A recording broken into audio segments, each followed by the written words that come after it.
कार्तिक मास महात्म्य कथा अध्याय 13वां। कार्तिक कथा को सुनो, सभी सहज मन लाए। 13वां अध्याय लिखूं, श्री प्रभु शरण में आए। दोनों ओर से गदाओं, बाणों और शूलों आदि का भीषण प्रहार हुआ। दैत्यों के तीक्ष्ण प्रहारों से व्याकुल देवता इधर उधर भागने लगे। तब देवताओं को इस प्रकार भयभीत हुआ देखकर गरुड़ पर चढ़े भगवान युद्ध में आगे बढ़े और उन्होंने अपना सारंग नामक धनुष उठाकर बड़े जोर का टंकार किया। त्रिलोकी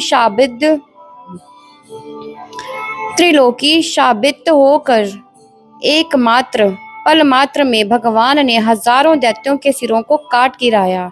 फिर तो विष्णु और जालंधर का महासंग्राम हुआ।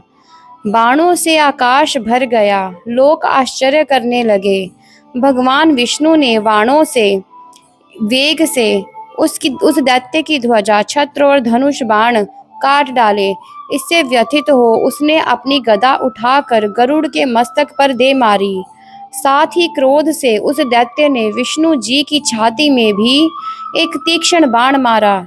इसके उत्तर में विष्णु जी ने उसकी गदा काट दी और अपने शारंग धनुष पर बाण चढ़ाकर उसको बींधना आरंभ किया। इस पर जालंधर इन पर अपने पैने बाण बरसाने लगा। उसने विष्णु जी को कई पैने बाण मारकर वैष्णव धनुष को काट दिया। धनुष कट जाने पर भगवान ने गदा ग्रहण कर ली और शीघ्र ही जालंधर को खींच कर मारी। परंतु उस अग्निवत अमोघ गदा की मार से भी वह दैत्य कुछ भी चलायमान न हुआ। उसने एक अग्निमुख त्रिशूल उठाकर विष्णु पर छोड़ दिया। विष्णु जी ने शिव के चरणों का स्मरण कर नंदन नामक त्रिशूल से उसके त्रिशूल को छेद दिया। जालंधर ने झपट कर विष्णु जी की छाती पर एक जोर का मुष्टिक मारा।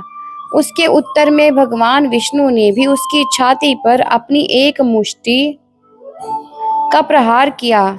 फिर दोनों घुटने टेक बाहुओं और मुष्टिकों से बाहु युद्ध करने लगे।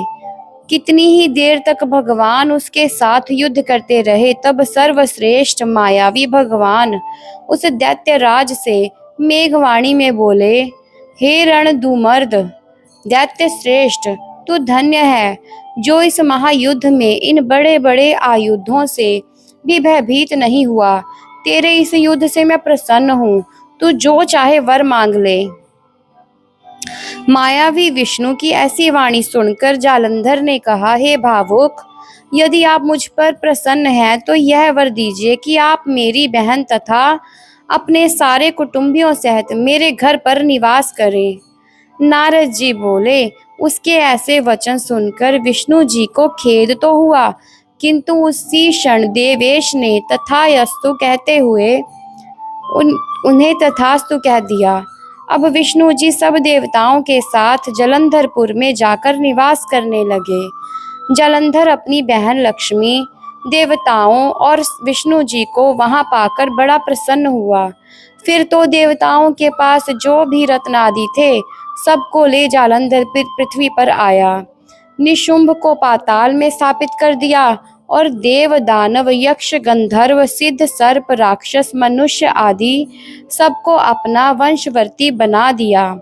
त्रिभुवन पर शासन करने लगा।